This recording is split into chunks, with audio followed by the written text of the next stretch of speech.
नमस्कार, जनधारा छत्तीसगढ़ की इस खास बुलेटिन में आप सभी का स्वागत है। मैं हूं पंकज शर्मा। आइए शुरू करते हैं मेरे साथ खबरों का सिलसिला। राज्य में चल रही गोधन न्याय योजना के बहुउद्देशीय परिणामों ने देश की संसद की स्थायी कृषि समिति को बेहद प्रभावित किया है। गोधन न्याय योजना के अध्ययन और भ्रमण के लिए संसद की स्थायी कृषि समिति के सदस्य छत्तीसगढ़ के 2 दिवसीय दौरे पर राजधानी रायपुर पहुंचे हैं। समिति के अध्यक्ष पीसी गड्डीगौडर के नेतृत्व में सभी सदस्यों ने मुख्यमंत्री भूपेश बघेल से उनके निवास कार्यालय में मुलाकात की। समिति के छत्तीसगढ़ सरकार की गोधन न्याय योजना से लेकर खेती किसानी को बेहतर बनाने के लिए छत्तीसगढ़ सरकार द्वारा किए जा रहे प्रयासों को, राजीव गांधी किसान न्याय योजना को, वनोपज संग्रहण जैसे मसलों पर भी मुख्यमंत्री भूपेश बघेल से विस्तार से चर्चा की है। और मुख्यमंत्री भूपेश बघेल ने आज अपने निवास कार्यालय में आयोजित राशि अंतरण के वर्चुअल कार्यक्रम में गोधन न्याय योजना के तहत पशुपालक किसानों, गौठान समितियों और महिला स्व सहायता समूह को 5 करोड़ 33 लाख रुपए की राशि ऑनलाइन जारी की है। इधर अंतर्राष्ट्रीय साक्षरता दिवस के अवसर पर आज राज्य स्तरीय वेबिनार का आयोजन किया गया है। इस आयोजन में स्वयंसेवी शिक्षकों का सम्मान भी किया जाएगा। इस समारोह में प्रदेश के 28 जिलों के उत्कृष्ट स्वयंसेवी शिक्षकों का आखर सम्मान किया जाएगा। इस वेबिनार को मुख्यमंत्री भूपेश बघेल और स्कूल शिक्षा मंत्री डॉक्टर प्रेमसाय सिंह टेकाम भी संबोधित करेंगे। और भारतीय किसान संघ का आज देशव्यापी प्रदर्शन है। छत्तीसगढ़ में भी पूरे प्रदेश भर के जिला मुख्यालयों में संघ आज अपनी मांगों को लेकर प्रदर्शन करेगा। प्रदेश में कोरोना के मद्देनजर गणेश उत्सव को लेकर जिला प्रशासन ने गाइडलाइन जारी की है। गाइडलाइन के अनुसार पंडालों में 8 फीट की ऊंचाई वाली गणेश प्रतिमा भी स्थापित की जा सकेगी। प्रशासन के इस कदम से मूर्तिकारों में असंतोष है। असंतोष का एक बड़ा कारण है कि बीते 3 महीनों में मूर्तिकारों को हुआ जो आर्थिक नुकसान है, आखिर उसकी भरपाई कौन करेगा?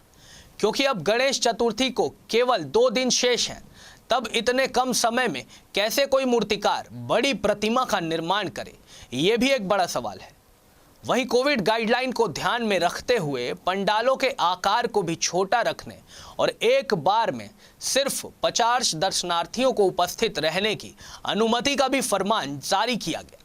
ऊंचा पंडाल नहीं बना रहे हैं और जो हमारी मूर्ति की हाइट भी है वो गाइडलाइन को देखते हुए हम 6 फीट के आसपास की ही मूर्ति हमारी बनी हुई है।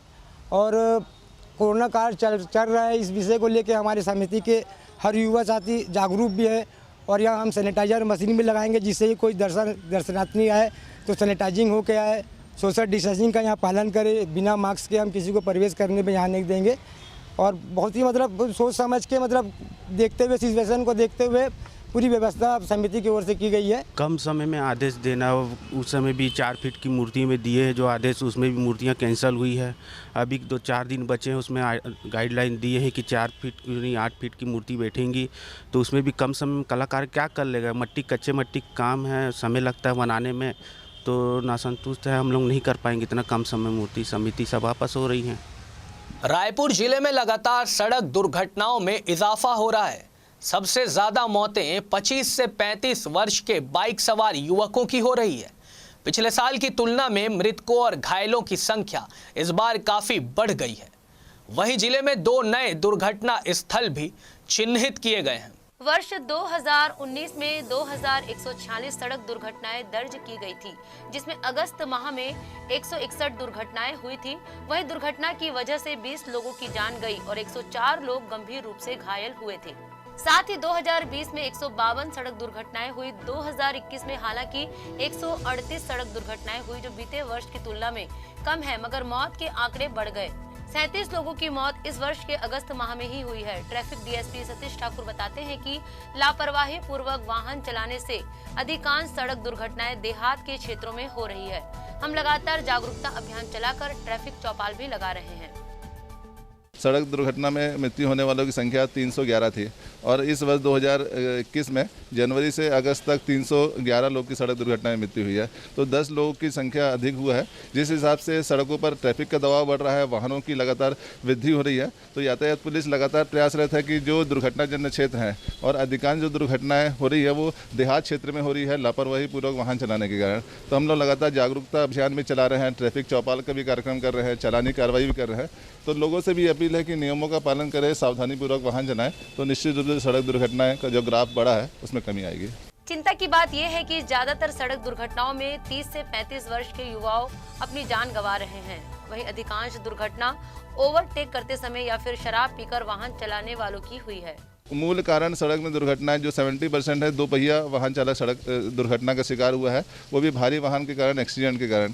तो जो ओवरटेक करते हैं वो खतरनाक ढंग से करते हैं और शाम के समय जो 5 बजे से लेकर 8 बजे तक वो दुर्घटना का समय रहता है। और ओवरटेकिंग और नियमों का पालन नहीं करना और शराब पी के वाहन चलाना, ये दुर्घटना का कारण निकल के आया है, जिसमें जो दुर्घटना में मृत्यु होने वाले का एज भी 25 वर्ष से 35 वर्ष के अधिक रहता है। तो और देहात क्षेत्र में एक्सीडेंट अधिक हो रहा है।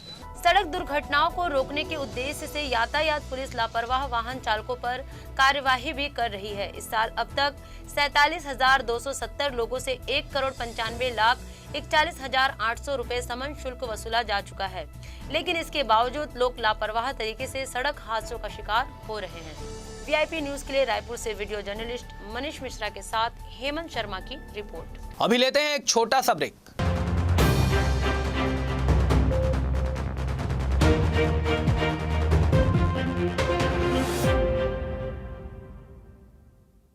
हमारा लक्ष्य है खबरें जो जागरूक कर सके जनगण के मन को, खबरें जो बेबाक, खबरें जो निष्पक्ष हो, खबरें जिनमें सत्य की अनुगूंज हो, खबरें जिनमें बदलाव का राग हो। आइए खबरों से आवाम को जगाते हैं, झूठ को सच का आईना दिखाते हैं। देश और दुनिया की खबरों के साथ छत्तीसगढ़ की खबरों के लिए देखते रहिए वीआईपी न्यूज।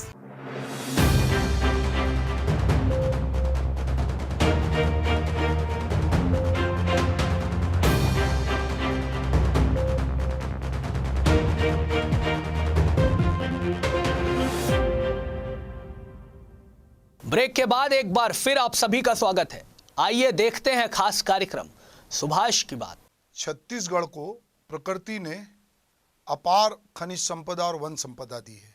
जहाँ पर खनिज संपदा और वन संपदा होती है, निश्चित रूप से उसके अनाप शनाप दोहन की संभावनाएं भी रहती है।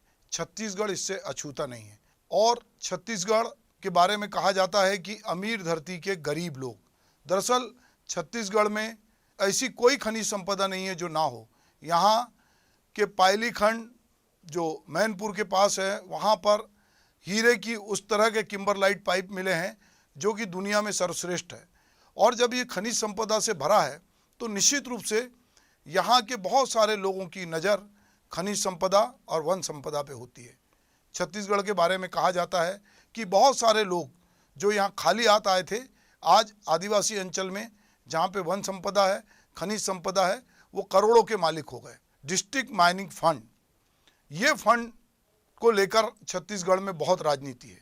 अभी हाल ही में केंद्र सरकार के निर्देश पर छत्तीसगढ़ सरकार को, जो उन्होंने अपने प्रभारी मंत्रियों को उस जिले की डीएमएफ फंड की जो परिषद है उसका जो अध्यक्ष बना रखा था, उन्हें हटाना पड़ा और फिर से एक बार कलेक्टरों को इसका अध्यक्ष बनाया गया है। जिला पंचायत के जो सीईओ हैं उनको इसका पदेन सचिव बनाया गया है। हर जिले में जहाँ पर भी खनिज संपदा है वहाँ पे डीएमएफ फंड जो है उसका जिम्मा अब कलेक्टरों के पास रहेगा। प्रभारी मंत्री तो अलग हो गए, सांसद जरूर उसमें सदस्य रहेंगे। आज ही 267 करोड़ रुपए की स्वीकृति दी गई है उन कामों के लिए जिससे कि खनिज क्षेत्र का विकास हो सके, जिसमें नए खनिज क्षेत्रों की खोज की जा सके। एक तरफ खनिज विकास निधि की बात हो रही है जिसका केवल 5% जो खनिज से मिलता है उसकी राशि खनिज विकास निधि के माध्यम से खर्च की जा रही है। तो आप ये समझ सकते हैं कि छत्तीसगढ़ में यदि 5% राशि 267 करोड़ रुपए से अधिक है तो पूरी राशि खनिज से कितनी एकत्र होती होगी। और जिन जिलों में डीएमएफ फंड है वहाँ पर पहले इसके गलत इस्तेमाल की बहुत सारी शिकायतें हुई है और ऐसे काम हुए हैं जो नहीं होने चाहिए थे। अभी मुख्यमंत्री ने कहा है कि ग्रामीण क्षेत्रों में खास करके जहाँ खनिज संपदा है वहाँ पे डीएमएफ फंड से चारागाह का निर्माण, हाट बाजार क्लिनिक के लिए वाहन, गोठानों में मल्टी एक्टिविटी सेंटरों के लिए शेड निर्माण, देवगिरी निर्माण के कार्य इस मद से किए जा सकेंगे। जिला खनिज न्यास मद यानी डीएमएफ से हुई गड़बड़ियों को लेकर राज्य का जो ईओडब्ल्यू है वह भी बहुत सारी जांच कर रहा है। खास करके दंतेवाड़ा जैसे ज़िले में जब करोड़ों की गड़बड़ी हुई तो उसकी अलग से अनुगूंज हुई, विधानसभा में भी ये मामला उठा। ये भी आरोप लगा है कि जब कलेक्टर थे तो वो अपने इसको अपनी पॉकेट मनी समझते हैं, इससे वो बहुत सारे ऐसे काम करते हैं जो नहीं होने चाहिए। कुछ लोगों ने स्विमिंग पूल बना लिया, कुछ ने बड़े बड़े भवन बना लिए, नगरीय क्षेत्र में भी सौंदर्यीकरण के वो भी इससे हुए। ऐसे इलाके जहाँ पर खनिज है, जैसा कहा गया कि अमीर धरती के गरीब लोग जहाँ रहते हैं वहाँ पर जो खनिज की निधि है, जो ये फंड है डीएमएफ फंड, उसका इस्तेमाल उस क्षेत्र के विकास के लिए होना चाहिए। उसके लिए नई गाइडलाइन भी जारी हुई है, पर चूंकि कहीं ना कहीं इसमें बड़ी पूंजी इन्वॉल्व है, बहुत सारे स्वार्थ इन्वॉल्व है, इसलिए हम देखते हैं कि हमारे राज्य में चाहे रेत का अवैध उत्खनन हो, चाहे मुरुम का उत्खनन हो, चाहे पत्थरों को निकालने की बात हो या कोयले का उत्खनन हो, इससे बड़े बड़े समूह जुड़े हैं, बड़े बड़े उद्योगपति इससे जुड़े हैं और उनके हित साधने के लिए कहीं ना कहीं उनको राजनीतिक जो पार्टी से जुड़े लोग हैं बहुत सारे, उनका भी उनको समर्थन मिलता है क्योंकि उनसे एक बड़े चंदे की राशि उनको प्राप्त होती है। चाहे बीजेपी का शासन रहा हो, चाहे कांग्रेस का शासन हो, दोनों हर बार एक दूसरे पे डीएमएफ फंड के अधिकारों को भी लेकर और उसके खर्च को लेकर आरोप प्रत्यारोप लगाते रहे हैं। कोशिश होगी कि इसका राजनीतिकरण ना हो, इसकी बंदरबाट ना हो और इसके माध्यम से जो खास करके हमारे आदिवासी अंचल है जहाँ पर कि बहुत अपार खनिज संपदा है, वहाँ पर डीएमएफ फंड जो जिसको लेकर एक कल्पना की गई थी वो कल्पना साकार हो और जो अमीर धरती के गरीब लोग हैं उनकी गरीबी दूर हो, वहाँ पे बच्चों को पढ़ने लिखने की सुविधा मिले, वहाँ पे स्वास्थ्य सुविधाएं बेहतर हों, वहाँ पे बुनियादी सुविधाएं हों और डीएमएफ फंड की राशि किसी ऐसे कार्य में खर्च ना हो जो दिखावा के हों, पर उन कार्यों में खर्च हो जो वाकई में वहाँ के गरीब लोग जो उनका वाजिब हक है, जिस ज़मीन पर वो रहते हैं उस ज़मीन पर बुनियादी सुविधाएं हों, इसका उपयोग शहरी क्षेत्र के सौंदर्यीकरण में ना हो।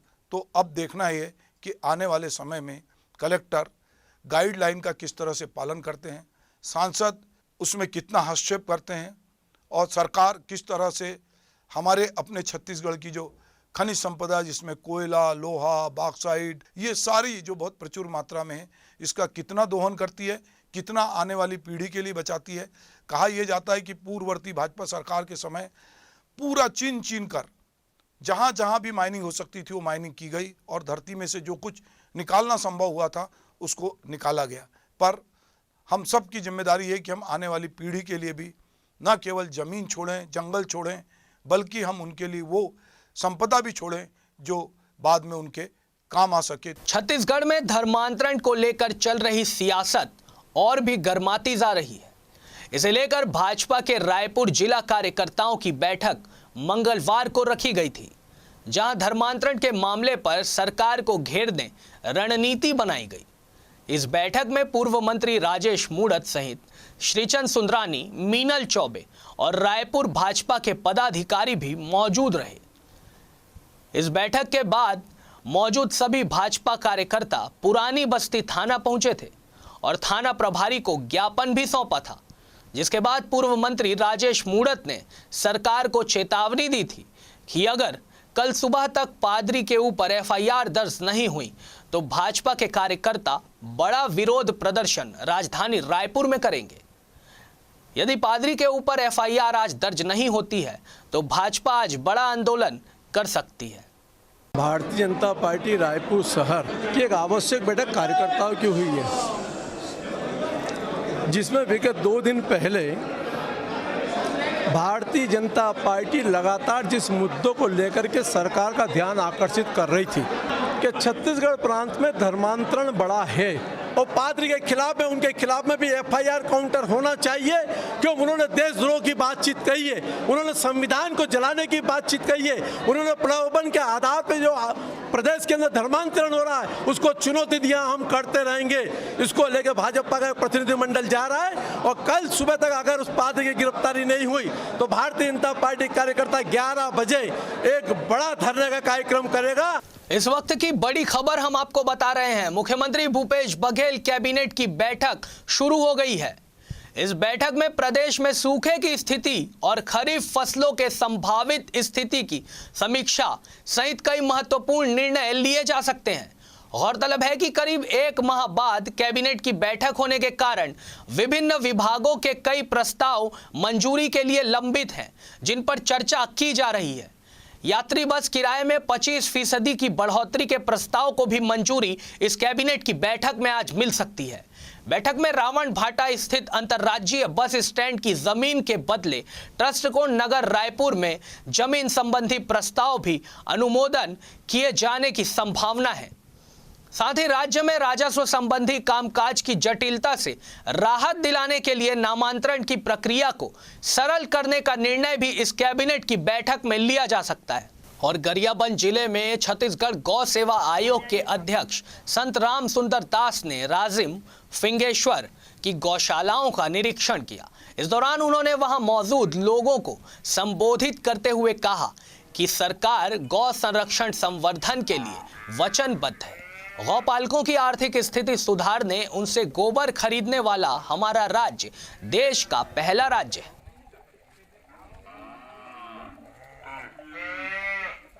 गौशाला पंजीकृत हैं। अब आज हम लोग गरियाबंद जिला के दौरे पर हैं, जिसमें राजिम में गौशाला संचालित है, वहाँ गए थे। आज सोहागपुर में इस गौशाला में आए हैं। गौवंशियों को बहुत अच्छा सेवा कार्य चल रहा है और हमारी इच्छा है कि ज़्यादा से ज़्यादा गौशाला खुले, जहाँ गौवंश सुरक्षित संरक्षित रहें।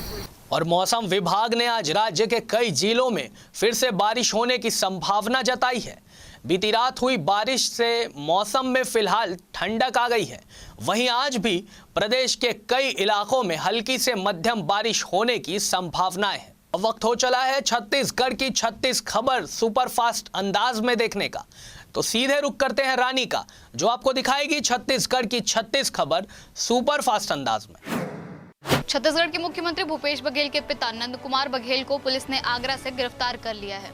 उन्हें मंगलवार को रायपुर जिला कोर्ट में पेश किया गया। यहां उन्हें 14 दिन के लिए न्यायिक हिरासत में भेज दिया गया। हालांकि बताया जा रहा है कि नंद कुमार बघेल ने जमानत लेने और वकील रखने से मना कर दिया है। सीएम के पिता पर ब्राह्मणों को लेकर विवादित बयान देने का आरोप है। कोरोना से उभरने के बाद छत्तीसगढ़ में भर्ती प्रक्रिया तेजी से होती दिख रही है। सरकार के 3 विभागों में 2492 पदों पर नई भर्ती की प्रक्रिया जल्द शुरू होने वाली है। इसमें बस्तर फाइटर्स नाम से बनाए जा रहे पुलिस बल में ही 2100 भर्तियां शामिल है। गृह विभाग ने आज इस बल के गठन को मंजूरी दे दी है। राज्य सरकार जिला मुख्यालयों में पहले से संचालित शासकीय बहुउद्देशीय हायर सेकेंडरी स्कूलों को ही स्वामी आत्मानंद हिंदी माध्यम स्कूल के रूप में विकसित करेंगे।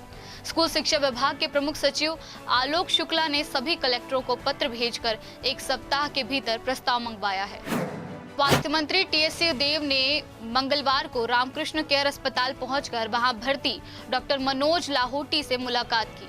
एक मामले की पेशी के लिए 4 सितंबर को राज्य महिला आयोग गए डॉक्टर लाहोटी को आयोग अध्यक्ष के पीए ने पीट दिया था।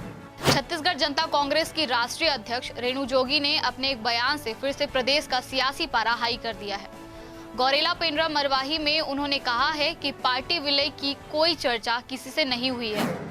छत्तीसगढ़ के बिलासपुर जिले में बच्चे अपनी जान जोखिम में डालकर इन दिनों स्कूल जा रहे हैं। यहाँ बच्चों के माँ बाप ही उन्हें अरपा नदी पार कराते हैं, जिसके बाद बच्चे स्कूल पहुँचते हैं। जबकि गांव में स्कूल तक जाने दूसरी तरफ से पुल भी बनवाया गया है। इसके बावजूद शॉर्टकट के चक्कर में कई बच्चे रोज करीब 350 मीटर नदी पार करते हैं। छत्तीसगढ़ के कांकेर में सोमवार देर रात तेंदुए ने एक महिला को मार डाला। महिला घर से जैसे ही बाहर निकली, तेंदुआ उसे घसीटता हुआ ले गया। शोर सुनकर परिजन और आसपास के लोग बाहर निकले, लेकिन तब तक महिला को तेंदुआ ले जा चुका था। अगले दिन सुबह महिला का शव घर से 5 किलोमीटर दूर बुरी हालत में मिला। बिलासपुर में वायरल फीवर का संक्रमण फैल गया है। इसके मरीजों की संख्या पिछले 2 हफ्तों से लगातार बढ़ रही है। सिम्स और शहर के सभी बड़े प्राइवेट हॉस्पिटल क्लिनिक में बुखार, सर्दी, खांसी, गले में दर्द के मरीजों की कतार है। डॉक्टर कहते हैं कि सितंबर से वायरल फीवर का प्रकोप बढ़ जाता है क्योंकि इस समय मौसम ना सर्द रहता है ना गर्म। छत्तीसगढ़ में धमतरी जिले में एक कलयुगी बेटे ने अपनी ही मां की जान ले ली। आरोपी ने मां को इसलिए मार डाला क्योंकि वो उसे घूमने फिरने के बजाय काम करने के लिए कहा करती थी। इसी बात से गुस्से में आकर उसने अपनी मां को कमरे में बंद कर मारपीट की। इसके बाद इलाज के दौरान अस्पताल में महिला की मौत हो गई। पूरा मामला करेली बड़ी चौकी क्षेत्र का है। छत्तीसगढ़ के गौरेला पेंड्रा मरवाही जिले के एक विधवा महिला से शिक्षा कर्मी वर्ग 1 का टीचर बनाने के नाम पर ठगी का मामला सामने आया है। आरोपी ने महिला से अलग अलग बार में कुल 5,30,000 रुपए अपने खाते में जमा कराए थे। इसके बाद फरार हो गया, जिस पर महिला ने आरोपी के खिलाफ केस दर्ज कराया है। छत्तीसगढ़ विद्युत वितरण कंपनी ने परिचारक के पदों को दुगुना कर दिया है। कंपनी ने संशोधित विज्ञापन जारी किया है। इसमें 3,000 पदों पर सीधी भर्ती के लिए ऑनलाइन आवेदन मंगाया गया है। पहले केवल 1,500 पद विज्ञापित किए थे। छत्तीसगढ़ बनने के बाद बिजली कंपनी में पहली बार एक साथ इतनी अधिक संख्या में इन पदों पर नियमित भर्ती की जाएगी। छत्तीसगढ़ के बालोद जिला अस्पताल में अव्यवस्था का आलम अब तक सुधरा नहीं है। कभी इलाज की सुविधा नहीं मिल पाने के कारण कोई व्यक्ति अपनी जान गंवा बैठता है तो कभी मरीज की स्थिति गंभीर हो जाती है। असुविधा को उजागर करता एक मामला फिर से सामने आया है, जिसमें एक मरीज को ब्लड नहीं मिलने से राजनांदगांव मेडिकल कॉलेज रेफर करना पड़ा। जिला खनिज न्यास के विवाद में केंद्र सरकार की जिद के आगे छत्तीसगढ़ सरकार झुक गई है। सरकार ने डीएमएफ के अध्यक्ष पद से प्रभारी मंत्री को बाहर कर दिया है। अब तक पदेन सदस्य सचिव रहे कलेक्टर को अब अध्यक्ष बना दिया गया है।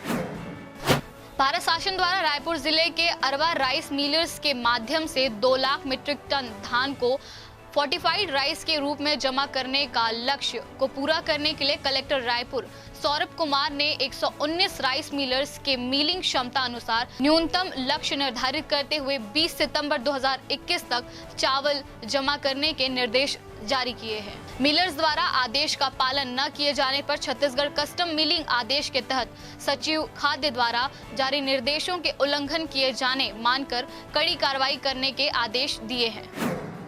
मुख्यमंत्री भूपेश बघेल ने आज गृह, राजस्व तथा खाद्य विभाग के विभिन्न पदों पर भर्ती के लिए अनुमति जारी करने के निर्देश संबंधित विभागीय अधिकारियों को दिए हैं। उनके इस निर्देश के बाद कुल 2,492 पदों पर सीधी भर्ती के लिए प्रक्रिया शुरू कर दी गई है। श्री बघेल ने इन विभागों के अतिरिक्त अन्य सभी विभागों के रिक्त पदों पर भर्ती के लिए कार्य योजना तैयार कर प्रस्तुत करने के निर्देश भी दिए हैं। पंडित रविशंकर शुक्ल विश्वविद्यालय रायपुर से संबद्ध कॉलेजों में दाखिले के लिए तिथि बढ़ाई गई है। इसके अंतर्गत 6 माह से 10 सितंबर तक ग्रेजुएशन और पोस्ट ग्रेजुएशन के लिए ऑनलाइन पंजीयन कर सकते हैं। 11 सितंबर को कॉलेजों में मेरिट सूची जारी होगा और 17 सितंबर तक प्रवेश प्रक्रिया चलेगी। जनता कांग्रेस छत्तीसगढ़ की सुप्रीमो व कोटा की विधायक डॉक्टर रेणु जोगी के राजनीतिक बयान से प्रदेश की राजनीति सरगर्म हो गई है। पार्टी के 3 विधायकों के भाजपा व कांग्रेस से बढ़ती नजदीकियों का खुलासा कर चौंका दिया है। डॉक्टर जोगी ने कहा कि जकांश के वरिष्ठ विधायक धर्मजीत सिंह की भाजपा के प्रति रुचि बढ़ रही है। हालांकि धर्मजीत सिंह ने डॉक्टर जोगी के बयान को उनका अपना निजी विचार करार दिया है। राजधानी के एक थाने में लंबे समय तक पदस्थ रहने वाले थानेदार को गुरूर हो गया कि उनके आगे कोई नहीं है। वे अपने आप को वरिष्ठ समझने लगे और अफसरों के निर्देश भी सिरे से खारिज करने लगे। थाना प्रभारी के इस रवैये से परेशान होकर वरिष्ठ अधिकारियों ने उनका तबादला दूसरे थाने में करा दिया। इस तबादले के बाद भी थानेदार का गुरूर नहीं टूटा और वह बिना केस दर्ज किए अपने कैबिन में शिकायतों का निराकरण करने की प्रक्रिया को अंजाम देते रहे। जनता कांग्रेस छत्तीसगढ़ के मीडिया प्रमुख, मध्य प्रदेश पाठ्य पुस्तक निगम के पूर्व अध्यक्ष, पूर्व उप महापौर तथा वरिष्ठ अधिवक्ता इकबाल अहमद रिजवी ने सरकारी कर्मचारियों की पेंशन बंद करने का मुद्दा उठाया है। उन्होंने कहा कि जनवरी 2004 से नियुक्ति पाने वाले शासकीय कर्मचारियों की पेंशन बंद करना एक अमानवीय निर्णय है। इससे सेवारत कर्मचारियों का भविष्य असुरक्षित हो जाएगा। शिवसेना की युवा इकाई युवा सेना द्वारा स्वास्थ्य मंत्री टीएस देव को अस्थायी कोविड-19 के कर्मचारियों को निरंतर कार्य पर रखने एवं उनकी सेवा पुनः बहाल किए जाने की मांग को लेकर ज्ञापन दिया गया है। युवा सेना संयुक्त प्रभारी प्रफुल्ल साहू ने बताया कि कोरोना काल के दौरान कोरोना की पहली और दूसरी लहर में जिन अस्थायी कोविड-19 कर्मचारियों ने अपनी जान की बाजी लगाकर छत्तीसगढ़ के लोगों की सेवा की, वर्तमान में कोरोना दर कम होने पर अब उनकी सेवा समाप्ति चरणबद्ध तरीके से की जा रही है। राजधानी रायपुर के हाईवे और सर्विस रोड पर लगने वाली गाड़ियों की कतारों और शहर के मुख्य बाजारों में सड़कों पर होने वाले कब्जे से आम उपभोक्ता परेशान हो गए हैं। कारोबारियों के साथ ही शहर के प्रबुद्ध नागरिकों का भी कहना है कि इस मुसीबत से छुटकारा तभी मिल सकता है जब पुलिस विभाग और निगम दोनों मिलकर कार्रवाई करेंगे। एक के बाद एक आई कोरोना संक्रमण की दो लहरों ने जहां पड़ोसी जिलों से लेकर रायपुर, बिलासपुर व दुर्ग तक हालात बेकाबू होने लगे थे, इस मुकाबले में कोरबा शुरू से आखिर तक डटा रहा और कामयाबी भी हासिल की। इस भीषण संकट से कोरबा अगर समय रहते निपट सका तो उसके पीछे संकट में संजीवनी बने जिला खनिज न्यास के योगदान को झुटलाया नहीं जा सकता। डीएमएफ से मिली महत्वपूर्ण मदद ने हमें इस लंबी लड़ाई में बनाए रखा। दो लहरों को मात दे चुका कोरबा अब कोरोना की संभावित तीसरी लहर से निपटने पूरी तरह तैयार और स्वयं सक्षम नजर आ रहा है। कोरोना के बढ़ते कहर के बीच स्वास्थ्य कर्मियों की कमी को अब एक खास तरह का रोबोट कम करेगा। रोबोट कोरोना पेशेंट का temperature, BP, sugar, heart function, lungs की स्थिति बताएगा। यानी नर्स की कमी नहीं खलेगी, ना ही पेशेंट से कोरोना फैलने का खतरा होगा। इस खास मेरी रिपोर्ट को दुर्ग बीआईटी की छात्रा आकांक्षा श्रीवास्तव ने तैयार किया है, जो डॉक्टर्स और पेशेंट के बीच एक कड़ी का काम करेगा। वक्त की जरूरत को समझते हुए इजाद किए इस इनोवेशन को नेशनल अवार्ड दिया गया है। आरक्षक और प्रधान आरक्षकों को पदोन्नति के लिए होने वाली 800 मीटर दौड़ लगाने में समय को लेकर नियमानुसार छूट मिलेगी। पुलिसकर्मियों के अनुरोध पर डीजीपी डीएम अवस्थी ने छूट दिए जाने के निर्देश सभी आईजी को दिए हैं। आयुष्मान भारत प्रधानमंत्री जन आरोग्य योजना डॉक्टर खूबचंद बघेल स्वास्थ्य सहायता योजना के तहत जिले के चॉइस सेंटर या कॉमन सर्विस सेंटरों में आयुष्मान कार्ड निशुल्क बनाए जा रहे हैं। आयुष्मान कार्ड बनाने की प्रक्रिया 25 जुलाई से जारी है। यह प्रक्रिया 30 सितंबर तक चलेगी। कार्ड बनाने के लिए हितग्राहियों को राशन कार्ड एवं आधार कार्ड लेकर चॉइस सेंटरों में जाना होगा। परिवार में देखरेख करने वाला कोई नहीं होने के कारण भीख मांगकर गुजारा करने को मजबूर दो लावारिस वृद्धों को विधिक सेवा प्राधिकरण की पहल पर आशियाना मिल गया है। दोनों वृद्ध बीमार अवस्था में जिला अस्पताल में दाखिल कराए गए थे। दोनों का पहले सरकारी अस्पताल में एक माह इलाज कराया गया और अब वृद्धाश्रम में दाखिला कराया गया, जहां रहकर अब दोनों बुजुर्ग गुजर बसर करेंगे। 178 फर्जी राशन कार्ड मामले में कलेक्टर के निर्देश पर जांच दल ने मामले में जांच पूरी कर ली है। जांच प्रतिवेदन पर नजर डालें तो शासकीय उचित मूल्य की दुकान से दूसरे दुकान में राशन कार्ड ट्रांसफर हुआ है। इसमें विभाग को जांच दल ने क्लीन चिट दे दी है। भिलाई इस्पात संयंत्र प्रबंधन द्वारा ग्राम पीपरछेड़ी को गोद लेने के बाद 14 साल से पानी के लिए तरस रहा है। पानी टंकी बनकर तैयार है। गांव में लोगों के लिए स्टैंड पोस्ट भी लगवाए गए हैं, बस उसमें पानी आने का इंतजार किया जा रहा है। यह सब कुछ गांव के लोग 2007-8 से देख रहे हैं। अब पानी की टंकी को भी खुद मरम्मत की जरूरत है। नवापारा राजीव नगर के महानदी पर बने उच्च स्तरीय बेहाली पुल के जोड़ों पर खुरदुरा व गड्ढे युक्त तथा कई जगह ज्यादा उभार आने से राहगीरों को बहुत परेशानी हो रही है। पुल की लंबाई तकरीबन आधा किलोमीटर है तथा 5.5 लाख की लागत से इसका निर्माण आज से 13-14 वर्ष पूर्व किया गया था। प्रदेश में कोरोना के मद्देनजर गणेश उत्सव को लेकर जिला प्रशासन ने गाइडलाइन जारी की है। गाइडलाइन के अनुसार पंडालों में 8 फीट की ऊंचाई वाले गणेश प्रतिमा ही स्थापित किए जा सकेंगे। प्रशासन के इस कदम से मूर्तिकारों में असंतोष है। रायपुर जिले में लगातार सड़क दुर्घटनाओं में इजाफा हो रहा है। सबसे ज्यादा मौतें 25 से 35 वर्ष के बाइक सवार युवकों की हो रही है। पिछले साल की तुलना में मृतकों और घायलों की संख्या इस बार काफी बढ़ी है। वहीं जिले में 2 नए दुर्घटना स्थल भी चिन्हित किए गए हैं। जांजगीर में शराब दुकान और ज्वेलरी शॉप को निशाना बनाने वाले 5 अपराधियों को पुलिस ने गिरफ्तार किया है। चोरी के इन आरोपियों के कब्जे से 12 लाख रुपए के 16 किलो की चांदी के आभूषण और 7,78,000 रुपए के नगद जब्त किए गए हैं। इस बुलेटिन में फिलहाल इतना ही। मुझे दीजिए इजाजत। शाम 5:30 बजे फिर होगी आप सभी से मुलाकात। तब तक के लिए नमस्कार।